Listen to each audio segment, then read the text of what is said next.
La performance par le plaisir. Vous pensez que c'est une mission impossible? Eh bien, c'est tout à fait possible.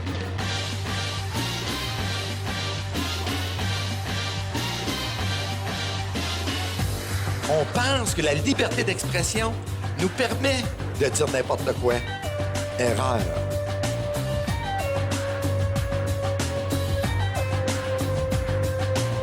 Quelle est la chose la plus flyée que vous avez faite dans votre vie personnelle?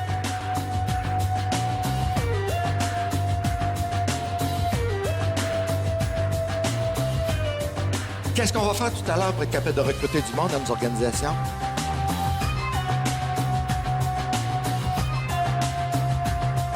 Je vais vous dire, moi, je suis convaincu que pour réussir, il faut avoir du plaisir.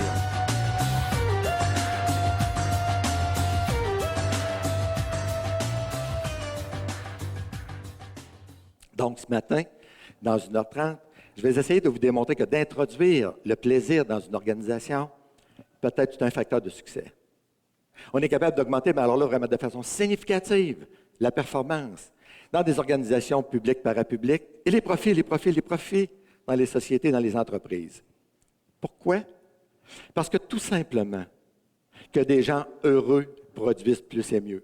Je n'ai rien inventé quand je dis ça. Les sciences de l'administration, comme on les appelle si bien dans nos universités et dans les très grandes écoles, saviez-vous ça que c'est un des rares domaines scientifiques où il n'y a pas eu ou très peu eu d'évolution depuis 50 ans? Moi, ce que je dis, c'est qu'on ne peut pas résoudre les problèmes d'aujourd'hui avec les solutions d'hier. Car ce sont précisément les solutions d'hier qui ont amené les problèmes d'aujourd'hui. Il s'agit simplement de constater le nombre de burn-out, de dépression, de douleurs dans les organisations, de rotation de personnel, de difficultés de retention, de démotivation et de démobilisation pour être capable de réaliser ce que je dis là est exact. Les organisations qui ne changeront pas leur façon de fonctionner, notamment de gérer leur monde, eh bien, s'en vont dans le mur, littéralement dans le mur. Et je vais vous dire, il y en a qui vont entrer dans le mur, puis ils n'auront même pas réalisé qu'il y avait un mur. Et ceci à cause de deux grands phénomènes. La loyauté dans une organisation, c'est fondamental. Parce qu'il y a les bitcheux, les bitcheuses. Connaissez-vous ça? Il n'y en a sûrement pas dans votre organisation, hein?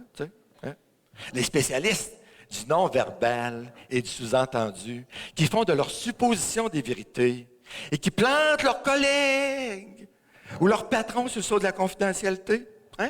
J'ai la ferme conviction que les personnes qui vont se démarquer dans leur organisation, qui vont se propulser à la tête de leur organisation, qui vont propulser leur organisation à des sommets inégalés, eh bien, ces personnes vont avoir 4 caractéristiques. Je suis convaincu de ça. Moi, en tous les cas, ce que j'ai retenu de cette observation dans une organisation, c'est vraiment pas compliqué. Si tu n'es pas compétent, t'as intérêt à être fin, c'est certain. Ça, c'est sûr. C'est sûr.